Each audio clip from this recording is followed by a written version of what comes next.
Assalamualaikum warahmatullahi wabarakatuh. Innal hamdalillah nahmaduhu wa nasta'inuhu wa nastahdi wa nastaghfiruh wa natubu ilaih wa na'udzu billahi min syururi anfusina wa min sayyiati a'malina. May yahdihillahu fala mudhillalah wa may yudlilhu falan tajida lahu waliyyan mursyida. Asyhadu an la ilaha illallah wahdahu la syarikalah wa asyhadu anna Muhammadan abduhu wa rasuluh. Allahumma shalli wa sallim ala sayyidina Muhammad wa ala alihi wa ashabihi ajma'in. Amma ba'd. Dirahmati Allah, DJ Ustaz Irwan, selesai kepada seluruh ibu-ibu, ayah-ayah saya yang saya sayangi sekalian, abang-abang dan akak-akak yang saya doakan dan kebaikan sekalian. Pertama, syukur kepada Allah Subhanahu Wa Taala dengan limpahan kurniaan dan rahmatnya pada kesempatan yang berbagi ini dapat sama-sama kita duduk berhimpun untuk kita kongsikan beberapa daripada ilmu Allah Subhanahu Wa Taala. Mudah-mudahan sedikit yang kita kongsi memberi manfaat kepada kita, dapat kita jadikan satu ilmu yang berguna dalam usaha kita untuk mengabdikan diri pada Allah Subhanahu Wa Taala, insya-Allah. Ibu-ibu, kakak, tuan-tuan muslimin dan muslimat yang dirahmati Allah sekalian, pada kesempatan kali ini saya nak kongsikan iaitu bantu keluarga dengan sikap ataupun amalan. Bantu keluarga dengan amalan ataupun dengan sikap, kan.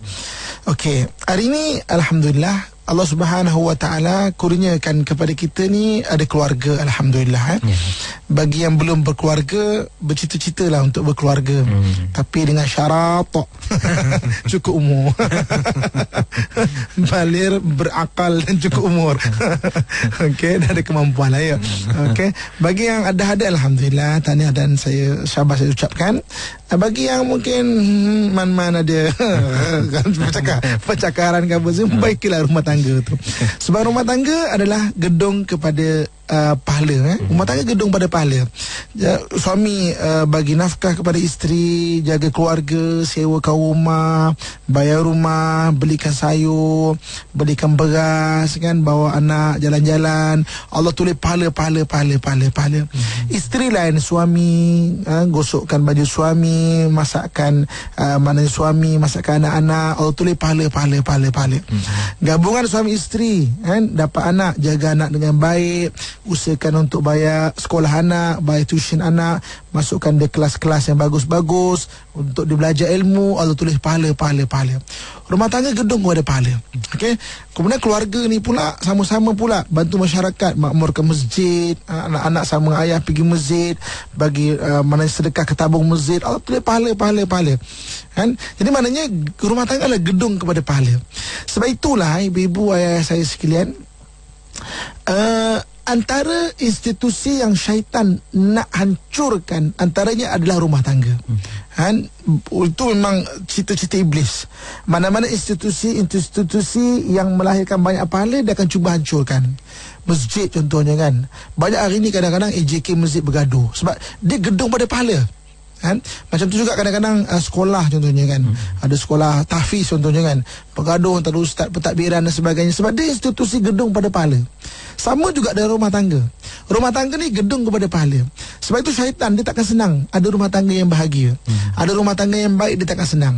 Dia nak macam mana rosakkan rumah tangga tu. Mungkin dia masuk pada isteri, dah bebel isteri. Mungkin masuk pada suami, dah membohongi bini kerja. Dekat Baghdad lah. Dekat Baghdad. Sebaik tak sebut. Nasib baik bukan kat Kuala Lumpur. Dia masuk kepada anak. Anak lawan mak ayah dan sebagainya. Sebab apa? Dia nak hancurkan institusi rumah tangga tu. Jadi kita sebagai orang Islam, kita kena jaga rumah tangga. Kita kena jaga institusi ini macam mana pun keadaannya. Kalau anda kata sabar, perlu sabar yang luar biasa. Kalau anda kata perlu berkorban yang luar biasa. Kalau anda kata perlu membelanjakan suatu benda untuk menjaga melahirkan kebaikan, kena membelanjakan dengan luar biasa untuk menjaga sebuah keluarga ini. Selain daripada itu, ada diajarkan menurut hadis Nabi SAW, menurut Al-Quran, beberapa sikap ataupun amalan yang kalau kita buat amalan itu, Allah akan bantu kita. Bila Allah bantu kita, maksudnya Allah bantu kita punya apa yang di sekeliling kita, termasuk rumah tangga kita. Hari ini kita nak kongsikan beberapa amalan. Tak habis hari ini kita sambung pada minggu-minggu depan.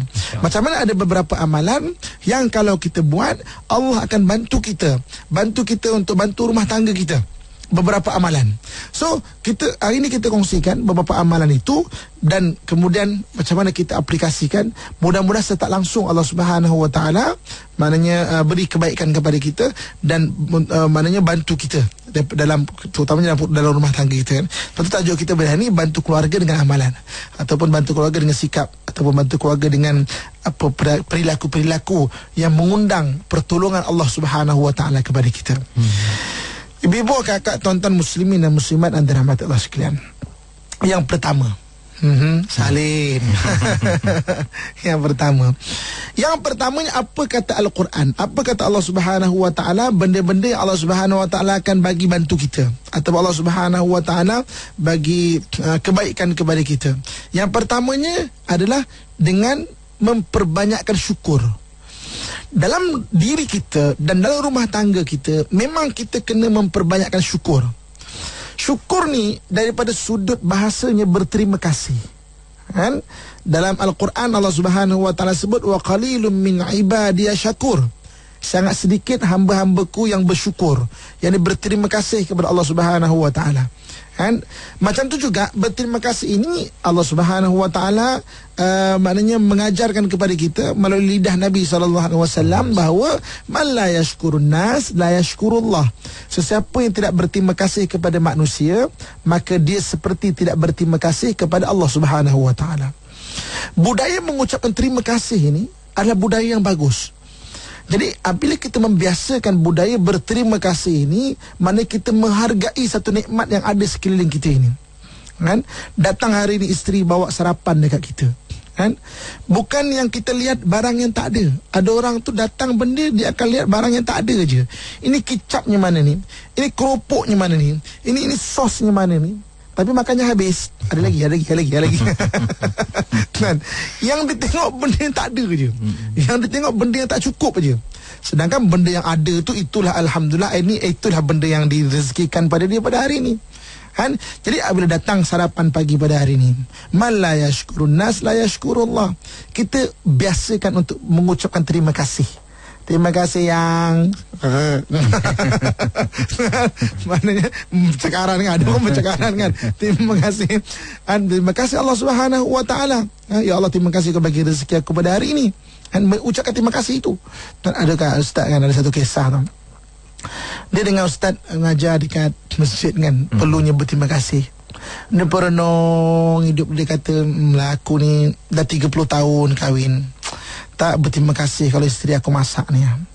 Dia pun balik dari masjid, dia pun isteri dia pun hidangkan dia, dia pun makan, kemudian dia pun kata terima kasih lah kan, sedap awak masak ni. Saya tak pernah nak berterima kasih. Terima kasih, sedap awak masak, alhamdulillah pada hari ni. Puji isteri. Tiba-tiba muka isteri berubah, keningnya naik, mukanya merah, menandakan kemarahan. Dia kata, itulah abang, tak pernah nak puji pun masakan saya kan. Aku puji pun salah. Tak puji pun salah. Ini masakan ni janda rumah sebelah tu bagi. Oh, orang lain bagi, abang nak kata sedap lah. Apalah, saya masak tak pernah sebut. Silap timing. Okay.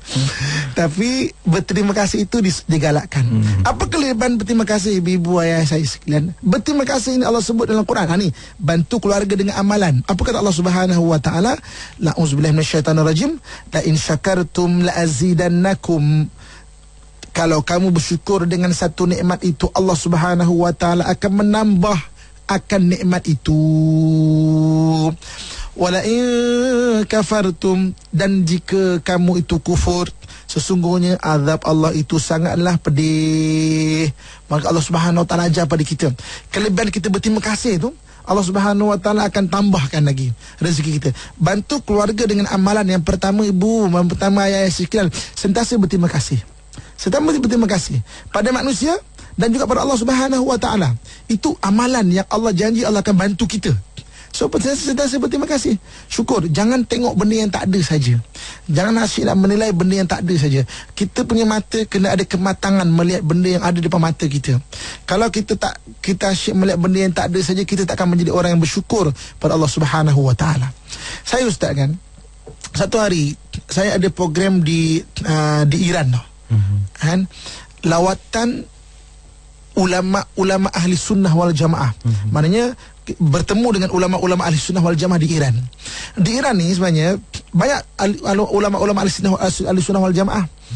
Ataupun orang-orang ahli sunnah wal jamaah, tokoh-tokoh ahli sunnah wal jamaah banyak sejak dulu lagi pun banyak di tanah Parsi ni. Kalau kita nak tengok ahli sunnah wal jamaah di Iran senang aja. Pertama, masjidnya warna hijau.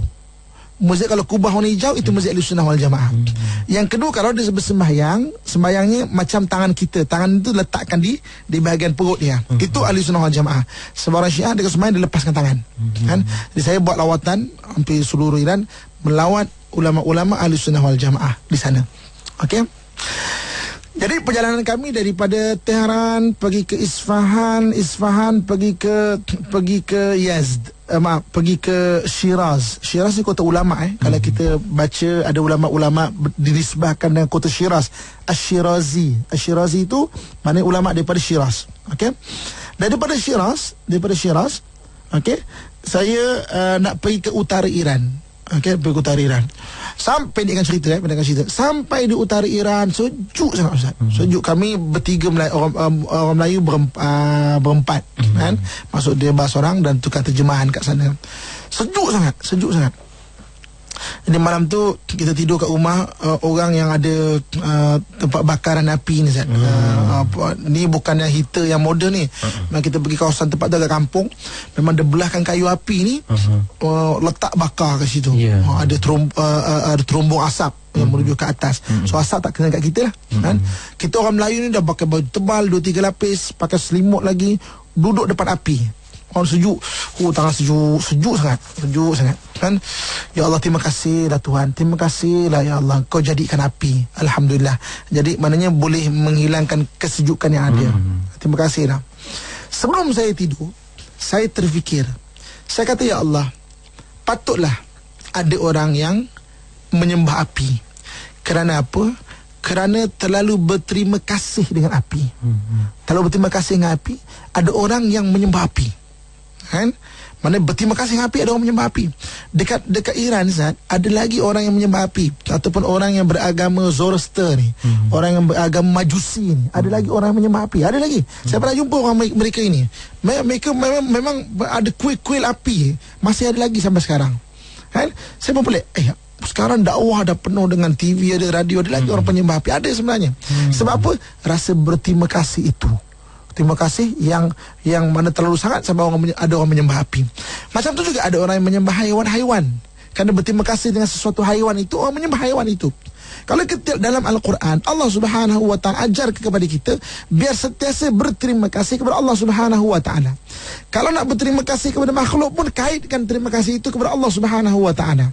Man la yashkurun nas la yashkurullah, tetap dikaitkan Allah. Siapa tak berterima kasih kepada manusia, tidak berterima kasih kepada Allah Subhanahu wa ta'ala. Maknanya ucapkan terima kasih itu untuk kita bersyukur. Ya Allah, kau kurniakan kenikmatan kehidupan ini kepada kami, ya Allah. Dan kita berterima kasih dengan rasa tauhid, maka Allah Subhanahu wa ta'ala sebut, la in syakartum la azidannakum. Allah pasti akan tambah rezeki mana pada kita tu. Ibu-ibu, kakak, tuan-tuan sekalian, saya nak ajak ibu-ibu ayah renung. Orang tua biasa sebut benda ini, dan kita pun rasa, saya yakin ustaz pun rasa juga, kan?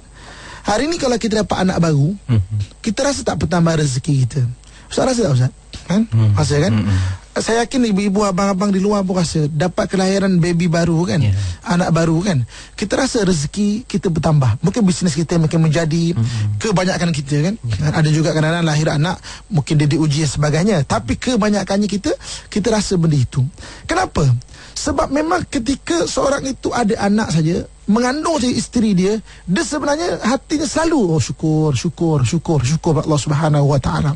Sebab itu lahir anak, Allah Subhanahu wa ta'ala bagi rezeki. Sebab janji Allah, la in syakartum la azidannakum. Selain daripada anak itu sendiri memang membawa rezeki. Sebab rezeki anak dilalukan oleh ibu ataupun ayah dia, memang akan meningkat benda itu. So bantu keluarga dengan amalan. Pada hari ini ibu-ibu, ayah-ayah, abang-abang, kakak saya sekalian, tolong selalu bersyukur kepada Allah Subhanahu wa ta'ala. Dan kalau kita bersyukur, Allah SWT akan melimpahkan nikmat-nikmat kita. Jangan tunggu dapat anak saja kita bersyukur. Sebab tu ada anak baru tambah rezeki, ada anak baru tambah rezeki, tak ada anak biasa-biasa saja rezeki. Kan? Sebab apa? Kita bersyukur ketika nak dapat anak saja. Kita bersyukur pada setiap hari kita melangkah keluar rumah untuk pergi bekerja. Terima kasih Allah, syukur, alhamdulillah, terima kasih Allah. Langkah itu langkah penuh dengan bantuan-bantuan Allah Subhanahu wa taala. Sebab kita mulakan perjalanan hidup kita dengan bersyukur kepada Allah Subhanahu wa taala. Terima kasih kepada Ustaz Irwan, seterusnya kepada ibu-ibu, ayah saya yang saya sayangi, abah-abah, kakak-kakak, adik-adik yang saya doakan yang kebaikan sekalian kan. So kita kongsikan pada hari ini tajuk bantu keluarga dengan amalan atau sikap kan. Sebab ada setengah amalan yang Allah Subhanahu wa taala sebut Allah akan bantu kita kan. Sebab itu kita carilah, intailah beberapa amalan yang kita akan kongsikan pada hari ini, kita buat kan, supaya dengan secara tak langsung Allah Subhanahu wa taala bagi pada kita. Kita dah bincangkan mengenai syukur Kenapa ada anak maka bertambah rezeki. Sebab biasanya orang dapat anak tu dia bersyukur. Oh, terima kasih buat kenduri kesyukuran dan sebagainya. Sebab tu rezeki tu menambah. Tapi jangan tunggu hanya dapat anak saja kita bersyukur. Hari-hari kita bersyukur. Hari-hari kita bersyukur, nak keluar kerja bersyukur, malam nak tidur kenangkan nikmat-nikmat Allah Subhanahu wa taala bagi kepada kita, dan kita bersyukur Allah Subhanahu wa taala. Maka setiap hari Allah Subhanahu wa taala akan berikan kepada kita pertambahan segala nikmat-nikmat Allah Subhanahu wa taala bagi itu. Dan mudah-mudahan terus berkekalan dan terus ada peningkatan sampai akhir hayat kita itu kan.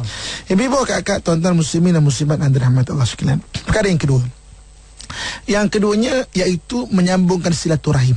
Adalah hadis yang diriwayatkan oleh Tirmizi, menyambung silaturahim ni dari 3 kelebihan dia kan. Man arada ayutila umrah falyasil rahimah. Sesiapa yang nak supaya dipanjangkan umur dia, maka hendaklah dia menyambungkan silaturahim. Maknanya menyambungkan silaturahim. Dalam hadis yang lain menyatakan bahawa orang yang suka menyambungkan silaturahim akan diberi rezeki pada dia. Maknanya diberikan panjang umur, diberikan rezeki oleh Allah Subhanahu wa taala. Kan? Jadi maknanya orang yang selalu menyambungkan silaturahim, persaudaraan itu Allah bagi. Allah bagi rezeki dan Allah Subhanahu wa taala bagi pertambahan umur. Macam mana cara dia, wallahu alam, atas ilmu Allah Subhanahu wa taala. Kan? Itu Allah yang maha berkuasa, Allah yang maha mengetahui.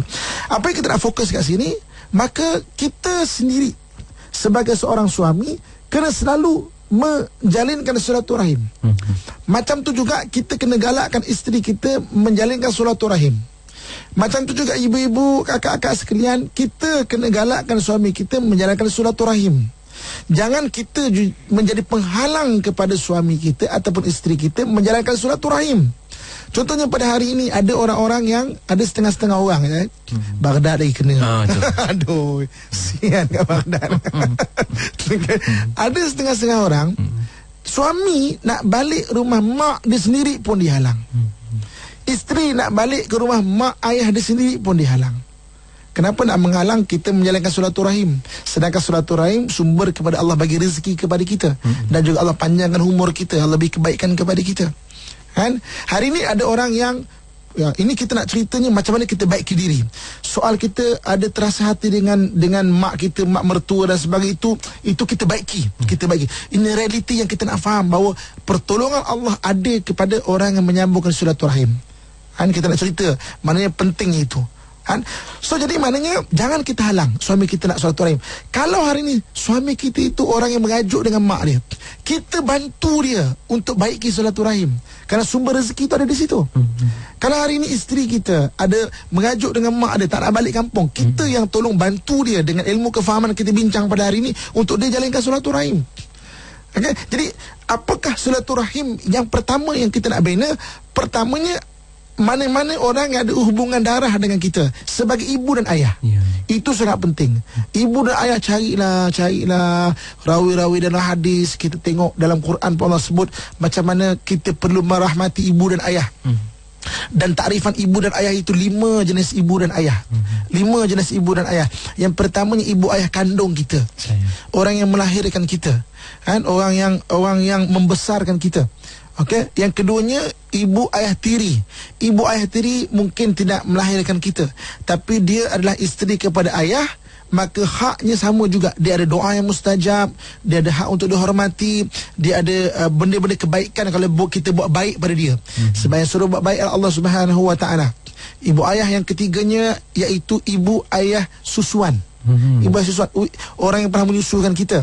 Kan daripada kecil mungkin mak kita tak banyak susu, maknanya bagi orang lain untuk tolong susukan kita. Kalau anda kata 5 kali kenyang kan, ataupun 3 kali kenyang bagi lelaki atau perempuan, ada kiraan dia, kita adalah keluarga susuan dia. Keluarga susuan sama macam mak ayah juga, kita kena buat baik dengan dia, sambungkan silaturahim. Ada kebaikan dan doa dia itu kita perlukan. Yang keempatnya, ibu ayah mertua. Ibu ayah mertua ni ibu ayah isteri kita atau ibu ayah suami kita. Jangan kita jadi penghalang kepada suami itu nak jalankan ibu silaturahim dengan mak dia, dengan ayah dia. Jangan kita merajuk, kita pula maknanya nak halang suami kita. Abang raya, abang balik rumah abang, saya balik rumah saya. Tak boleh, jangan macam tu. Habis tu macam mana saya tak boleh terima. Kita usahalah, sebab Allah suruh baiki silaturahim. Nabi suruh sambung silaturahim. Maknanya benda-benda itu ada kebaikan-kebaikan dia. Bantu keluarga dengan amalan, sambungkan silaturahim. Dan yang kelimanya iaitu ibu ayah angkat yang jaga kita daripada kecil. Realiti sekarang kan, ini kita nak cerita realiti. Kita ambil ilmu, kita letakkan pada realiti. Banyak kadang-kadang ada anak-anak sekarang ni yang tak tahu sebenarnya ibu dan ayah dia. Okey, daripada kecil duduk di rumah kebajikan contohnya. Habis dah besar, orang yang jaga kita daripada kecil, walaupun kita tak dinisbahkan nasab dengan dia, dia ibu dan ayah kita.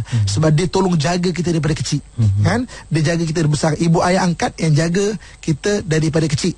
Kan macam ibu ayah kita juga. Seperti mana Nabi Musa AS dengan Asyah sebagai ibu ayah yang jaga dia daripada kecil, yang membesarkan dia. Kalau sekarang Ustaz, macam pengasuh tu pun istilah yang sama Ustaz? Pengasuh yang membantu tidak dikirakan sebagai yang jagalah. Ini yang memang dia anggap kita sebagai anak, kita juga anggap sebagai ibu dan ayah. Kan pengasuh dia ada persaudaraan sesama Islam yang bantu kita. Kadang-kadang sebab dia hanya bantu ibu. Ini memang yang jaga kita. Ambil kita dari rumah kebajikan. Ambil kita daripada mana-mana tempat, selamatkan kita. Ataupun daripada daripada keluarga-keluarga yang susah. Dia ambil, dia jaga, dia besarkan, dia sekolahkan kita. Mungkin sampai luar negara. Kan? Bila kita dah besar, jangan kita anggap dia orang asing daripada kita. Mentang-mentang kita dah senang, jangan sampai lupakan dia. Sebab dia ibu dan ayah. Sambungan silaturahim yang pertama, siapa-siapa yang ditarifkan oleh ibu dan ayah ini. Terutamanya mak ayah mertua. Kan banyak hari ni menantu versus mertua. Bergaduh, ini realiti. So siapa-siapa yang di luar sana, kalau ini ada bergaduh lah kepada mak mertua ke apa semua, maafkan. Ataupun ibu, abah, ayah-ayah saya sekalian yang ada terasa hati dengan menantu kan. Ya, menantu kita memang orangnya kita menyampah lah kan. Tapi dia dah jadi anak kita. Sebab kita mak mertua dia macam itu, anak sama juga, anak macam anak kita juga. Kita perlu doakan dia. Bukan doakan yang buruk-buruk, tak, doa yang baik-baik. Sebab dia menantu kita, dia ibu kepada cucu kita. Kan, doakan yang baik-baik. Dia tak pandai masak ke, tak pandai gosok baju ke, tidurnya banyak ke, tak pandai kemas bilik tidur ke, itu kita tolong didik dia. Kita tolong tegur dia, kita tolong didik dia. Tapi jangan asingkan dia. Sebab dia orang muda, dia mungkin banyak kesilapan. Dia dibesarkan tak sama macam kita dibesarkan. Mungkin mak kita begitu cerewet, sebab tu kita jadi macam kita sekarang. Kan? Sebab tu kita masak pun cerewet, sebab mak kita dulu didik kita macam ni. Mungkin mak dia tidak seperti itu. Mungkin dia tu pernah jadi orang yang mungkin lama terbiar, contohnya di keluarga yang mungkin berlaku perpisahan, yang tak dapat kasih sayang itu. So kita yang penuh kasih sayang, tumpahkan kasih sayang pada dia. Bukan kita nak mengasingkan dia daripada kehidupan kita. Ibu, ayah-ayah saya sekalian, maaf kalau menantu. Kalau menantu banyak hal. Menantu-menantu sekalian, kalau ada mak mertua, sambungkan silaturahim. Sebab silaturahim punca Allah panjangkan umur kita. Wallahu alam, itu atas ilmu Allah Subhanahu wa taala, dan Allah murahkan rezeki kita. Dan doa kepada ibu dan ayah yang disebutkan tadi itu kita perlukan. Betul guru dulu Ustaz disebutkan, kalau kita nak berjaya dalam hidup kita, carilah doa daripada ibu dan ayah. Kan? Kalau ibu dan ayah dah tak ada, cari doa daripada ibu ayah mertua. Nampak? Ibu ayah mertua kan sama. Kan? Kalau ibu ayah mertua dah tak ada, cari ibu ayah mertua baru. Itu saya tambah. Itu sedang, itu gurau je. Itu bukan kat sini, itu kat Baghdad juga kena. Itu gurau. Tapi nak ceritanya, sama taraf dan hak yang perlu kita tunaikan. Beza dia satu saja. Beza dia satu je. Ibu dan ayah yang lain-lain ini tidak mewarisi harta pusaka. Ibu ayah kandung saja yang ada talian darah kita yang mewarisi harta pusaka. Yang lain hak dia sama. Dengan kita perlu hormat, dengan kita perlu kita perlukan doa dia, dengan kita perlu perbaiki hubungan dengan dia dan sebagainya. Ini dia. Ibu kakak tuan-tuan muslimin dan muslimat dan rahmat Allah sekalian. Kemudian silaturahim. Selain daripada ibu dan ayah ini, apa dia? Adik-beradik. Maknanya orang yang sama, ada keturunan darah dengan kita, sambungkan silaturahim. Kan? Ya, mungkin abang kita dia pernah menganiayai kita, adik kita pernah tipu kita dan sebagainya. Semaksimal mungkin maafkan. Kan? Semaksimal mungkin perbetulkan. Kata orang Melayu, tidak putus air itu dicincang. Walaupun kita cuba menjauhi diri, itu tetap adik-beradik kita. So sambung silaturahim. Kalau ada masalah ke apa semua, berlapang dadalah. Ataupun kita berusaha untuk maafkan. Terlintas saja sakit hati itu, maafkanlah. Mungkin dia teruk sikit buat kepada kita, tapi yalah, kan, maksudnya ada benda Allah akan ganti balik. Sebab dunia ni bukan kehidupan yang zahir yang terlihat dengan mata semata-mata. Ada benda-benda yang kadang-kadang kita tak boleh nak baca secara sifir kehidupan. Kan? Orang anyayai kita, contohnya kan, orang tu taklah senang mana pun, kita pun taklah susah mana pun. Kadang-kadang kita bagi tempoh 10 tahun, kita lebih senang daripada dia. Benda-benda yang Allah ganti balik. Allah tu Maha Pengasih, Allah Maha Penyayang. Allah tu Maha Adil. Allah Subhanahu Wa Taala Maha Memberi. Allah Subhanahu Wa Taala Maha Mengetahui. Dan banyak kebaikan Allah telah balas balik kepada kita daripada penganiayaan orang-orang yang sekeliling kita itu. So maafkanlah, kan? Maafkan. Allah Maha Pengasih, Maha Penyayang. Di akhirat lebih-lebih lagi lah, di dunia pun disambungkan silaturahim. Begitu juga dengan orang-orang yang disayangi keliling kita tu. Maknanya kawan-kawan ke, sahabat dan sebagainya, sambungkan silaturahim. Sekarang Allah Subhanahu Wa Taala telah bagikan teknologi, maksudnya dengan kita ada telefon, email, WhatsApp dan sebagainya kan. Cuma jangan sampai silaturahim yang kita jalankan itu mengundang benda-benda maksiat. Jangan, kan? Jumpa kawan-kawan lama sekolah rendah, kan, berwhatsapp dah berkenan pula, kan, ataupun dah cerita benda-benda yang tak baik, lucah-lucah sebagainya, tu jangan. Jagalah. Yang penting hidup kita untuk mencari keredaan Allah Subhanahu Wa Taala. Ibu-ibu, kakak, tuan-tuan muslimin dan muslimat dan rahmat Allah sekalian, membantu keluarga dengan amalan. Kan, kita buat hidup kita tak lama tau. Hidup kita Allah bagi umur umat Muhammad, kata Nabi SAW, baina 60 wa 70, lingkungan 60 ke 70 sahaja. So apa baki ada umur yang kita ada ni, cuba kita buat, kan? Kita buat apa yang diajar oleh Nabi, apa yang dianjurkan oleh Allah Subhanahu Wa Taala. So kita ada keluarga, kita ada kehidupan kita ada takdir kita ada kerjaya kita. Cuba kita buat apa yang kita kongsikan ini, sebab dalam apa yang kita kongsikan ini, Allah Subhanahu Wa Taala janjikan ada pertolongan Allah kepada kita.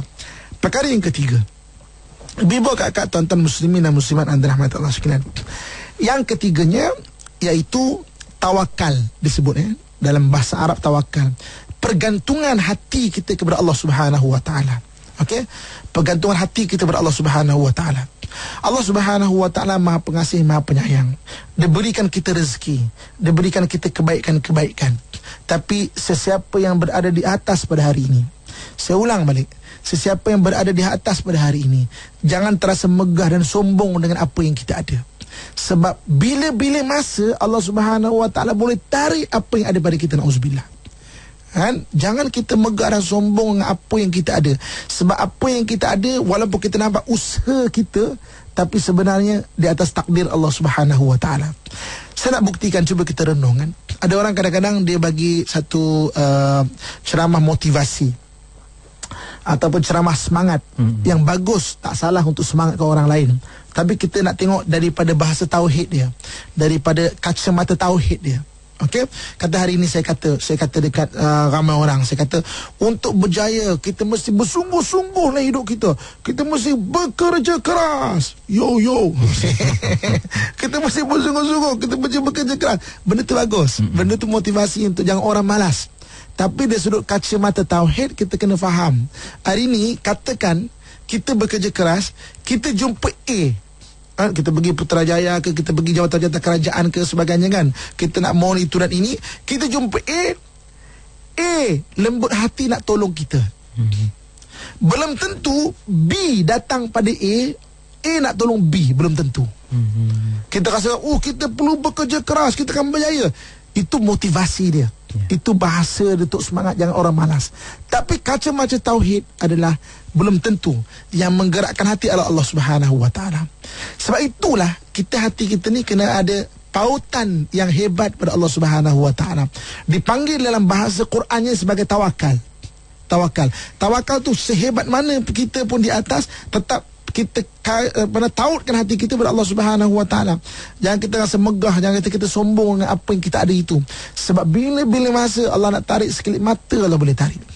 Ibu-ibu, kakak, tuan-tuan sekalian, saya dengan izin Allah Subhanahu Wa Taala ingin kongsikan sedikit pengalaman.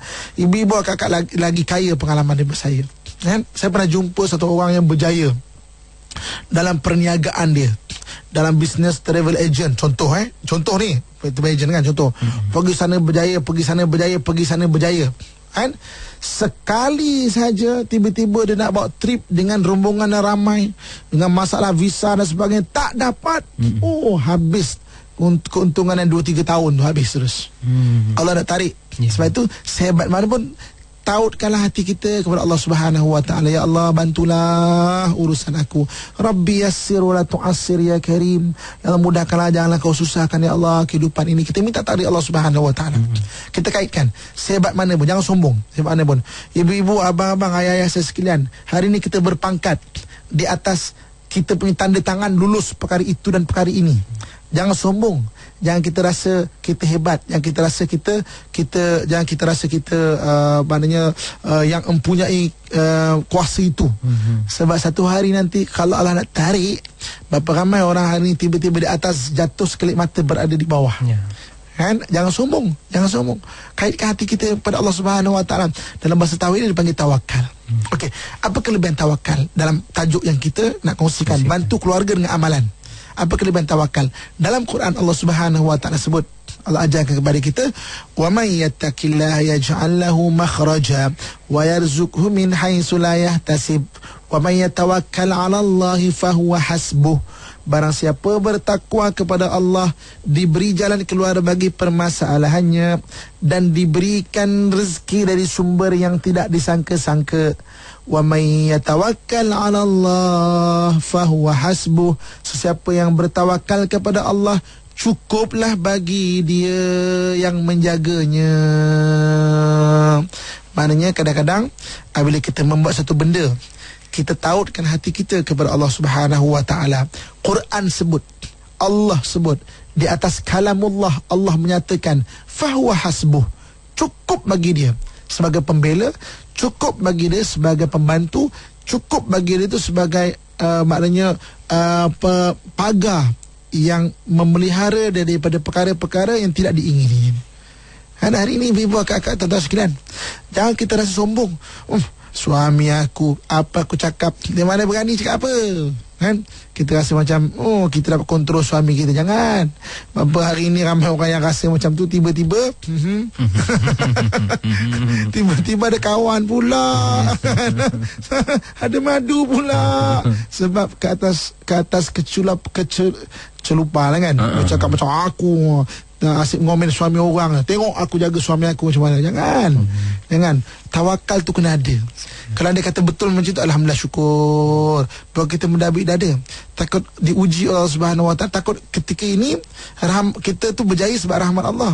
Tiba-tiba Allah tarik rahmat Allah, kita tu meniti di atas kita sendiri semata-mata. Sebagai hamba yang lemah, mana cukup, tak mampu kita nak berdiri sendiri. Ibu-ibu, kakak, tuan-tuan muslimin dan muslimat dan rahmat Allah sekalian, banyak lagi ayat-ayat mengenai tawakal, kan? Bagaimana orang yang bergantung pada Allah Subhanahu Wa Taala. Saya boleh bawakan hadis ataupun kisah-kisah yang ajaib-ajaib, kan? Macam mana contohnya satu orang yang dia berjalan bertiga di satu perjalanan, tiba-tiba hujan dan juga ribut. Dia masuk ke dalam satu gua, dan dengan takdir Tuhan runtuh gua, tanah-tanah di atas pintu gua ini tertutup dia. Terperangkap dalam gua ini, kan? Yang segi akal, dalam hadis sahih, segi akal macam mana dia nak keluar? gelap dengan cahaya tak ada dan sebagainya. Maka tiga-tiga ini berdoa kepada Allah Subhanahu wa taala, bergantung daripada Allah Subhanahu wa taala, bertawakal daripada Allah Subhanahu wa taala. Ya Allah, aku dah buat amalan bagian-bagian. Kalau adalah keikhlasan daripada aku, tolonglah Tuhan. Maknanya bukakanlah pintu gua.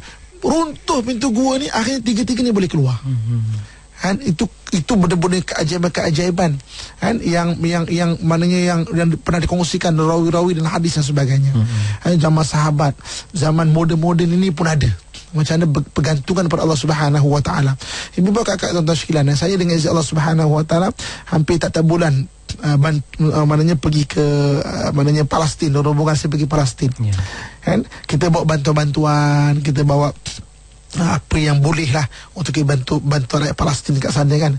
Cuba bayangkan, kan, kalau tanpa bantuan Allah Subhanahu wa taala, dengan Israel, dengan dia punya security, dengan dia check dia, dengan empat dia punya pemeriksaan tu, lalu tu kalau kita empat lapis tu, kita bawa duit bantuan ni, kalau tanpa bantuan Allah macam mana nak lepas?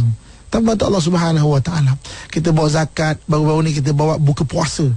Bawa banyak kita bawa untuk hidangan buka puasa di sana dengan nilai yang banyak. Kalau anda kata tak dibantu Allah Subhanahu wa taala, macam mana lepas? Itu benda-benda yang memang sekarang tu tak masuk rawi-rawi yang terdahulu tu. Sebab itu kita membesarkan anak kita, kebetulannya ikut cakap kita, bertawakal pada Allah Subhanahu wa taala. Jangan rasa sombong pula. Takut besok anak tu dapat menantu tu pengaruhi dia langsung lupa keluarga. Ada juga macam tu. Kan, bertawakal. Syukur ya Allah, anak aku ikut cakap aku, terima kasih Tuhan, kekalkanlah ya Allah. Gantung hati itu pada Allah Subhanahu wa taala. Syukur isteri aku taat pada aku ya Allah, tolonglah ya Allah, tolonglah kekalkanlah ya Allah. Alhamdulillah suami aku ni baik ya Allah, tolonglah. Jangan sombong. Jangan kata tak ada apa pun, aku deraka pada suami, tak kena apa-apa pun, tak kena apa-apa pun. Jangan. Jangan macam tu. Kan, sebab hidup kita atas takdir Allah Subhanahu wa taala. Ibu-ibu, kakak, tuan-tuan muslimin dan muslimat dan Allah sekalian, jadi saya rasa untuk setakat ni kita cukup setakat ni, kita sambung untuk kesempatan akan datang, iaitu bantu keluarga dengan amalan-amalan. Kita sempat kongsikan 3 amalan pada hari ini, iaitu dengan kita bersyukur kepada Allah Subhanahu wa taala, dengan menyambungkan silaturahim, dan juga bertawakal apa saja kita buat. Mudah-mudahan dengan apa yang kita buat itu menjadikan pertolongan Allah dalam hidup kita hampir. Kan? Dan Al-Quran Allah sebutkan bahawa pertolongan Allah itu memang hampir pada orang-orang yang beriman kepada Allah Subhanahu wa taala. Supaya apa saja kita buat dalam rumah tangga, apa juga nama ujian-ujian yang kita lalui, Allah berikan jalan keluar bagi segala ujian-ujian itu. Apa juga kesusahan-kesusahan, Allah datangkan bantuan-bantuan pada segala hajat-hajat dan kesusahan-kesusahan kita itu. Allah angkat segala kesusahan-kesusahan kita itu. Dan apa saja yang kita laksanakan, Allah kurniakan keredaan Allah Subhanahu wa taala kepada kita, insya-Allah. Wallahu a'lam. Alhamdulillah. Baik, itu untuk tajuk kita pada kali ini, membantu keluarga dengan amalan ataupun sikap. InsyaAllah kita sambung lagi untuk bahagian kedua minggu depan. Tapi sebelum berakhir ni, seperti biasa Ustaz, kita nak akhiri dengan doa Ustaz. A'udzubillahi minasyaitanirrajim. Bismillahirrahmanirrahim. Alhamdulillahi rabbil alamin, wassalatu wassalamu ala asyrafil anbiya'i wal mursalin wa ala alihi wa sahbihi ajma'in. Allahumma anfa'na bima 'allamtana warzuqna ilman nafi'a. Allahumma inna na'udzubika min qalbi la yakhsha wa min nafsin la tashba wa min du'a'i la yusma' wa na'udzubika min ha'ula'i arba'. Wa sallallahu ala sayyidina wa maulana Muhammad wa ala alihi wa sahbihi ajma'in. Walhamdulillahi rabbil alamin. Taqabbalallahu minkum minna wa minkum. Taqabbal ya karim. Alhamdulillah.